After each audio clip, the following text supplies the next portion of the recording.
रना श्रीराम जय राम जय जय राम। 19 मार्च। प्रपंचात परस्परांशी प्रेमभाव कसा वाढेल? निसर्गतःच प्रेम हे प्रत्येक व्यक्तीत आणि प्राणीमात्रात असते. फार काय, प्रेमाशिवाय मनुष्य प्राणी जिवंत राहू शकणार नाही. प्रेमाने सर्व जग वश करून घेता येते. प्रेम ठेवण्यात पैसा खर्च होत नाही, कष्ट नाहीत. परंतु प्रत्येकाचा अनुभव पाहावा तर प्रेम करणे तितकेसे सोपे आहे असे दिसत नाही.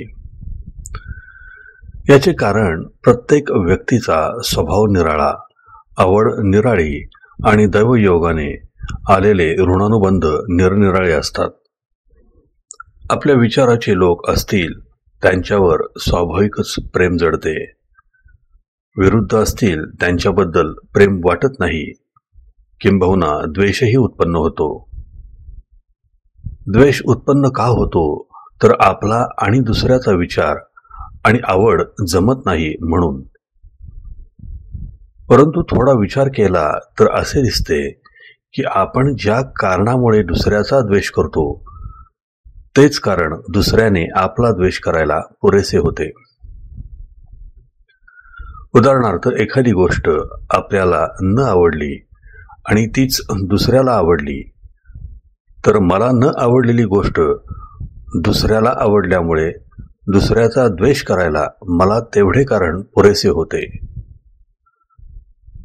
मग त्याच न्यायाने त्याला न आवडलेली गोष्ट मला आवडते हेच कारण त्याने माझा द्वेष करायला पुरेसे नाही का?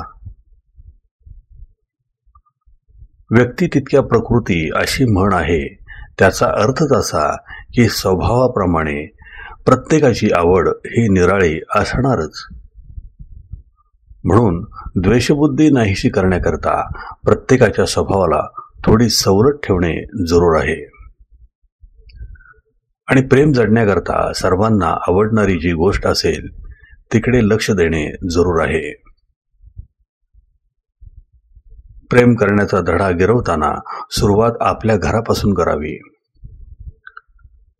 घरातली माणसे, नंतर शेजारी आणि त्यानंतर आजूबाजूला आपलेपणाची भावना आपल्या कृतीने वाढवावी.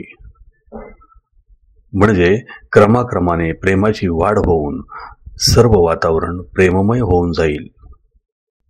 सर्वांशी निष्कपट प्रेमाने वागावे. आपल्या बोलण्यामध्ये नव्हे, पाहण्यामध्ये सुद्धा प्रेम असावे. आपले बोलणे अगदी गोड असावे. आपल्या अंगी सहजता यावी. घरामध्ये अमुक एक गोष्ट कराच किंवा नकाच करू असे हट्टाने न म्हणता आपण राहावे. जसे घडेल तसे घडू द्यावे. देह असा प्रारब्धावर टाकणे मला फार आवडते. प्रेम करायला गरिबी आड येत नाही किंवा श्रीमंती असेल तर फार द्यावे लागत नाही. जसे आई आणि मुलाचे प्रेम असते तसे भगवंताचे प्रेम लागावे. ज्याला भगवंताचे प्रेम येईल तो सृष्टीकडे कौतुकाने पाहिल. भगवंताचे प्रेम हे कोणत्याही साधनाचा प्राण आहे. ते मागण्यासाठी रोज भगवंताची प्रार्थना करावी आणि त्याच्या अनुसंधानात राहण्याचा प्रयत्न करावा. आजचे बोधवचन: घरामध्ये काय किंवा बाहेर काय, प्रेमाचा धाक असावा, भीतीचा असू नये. श्रीराम जय राम जय जय राम. जयाचा जनी जन्म नामार्थ झाला, जयाने सदा वास नामात केला. जयाच्या मुखी सर्वदा नाम कीर्ती, नमस्कार त्या ब्रह्म चैतन्य मूर्ती. जय जय रघुवीर समर्थ.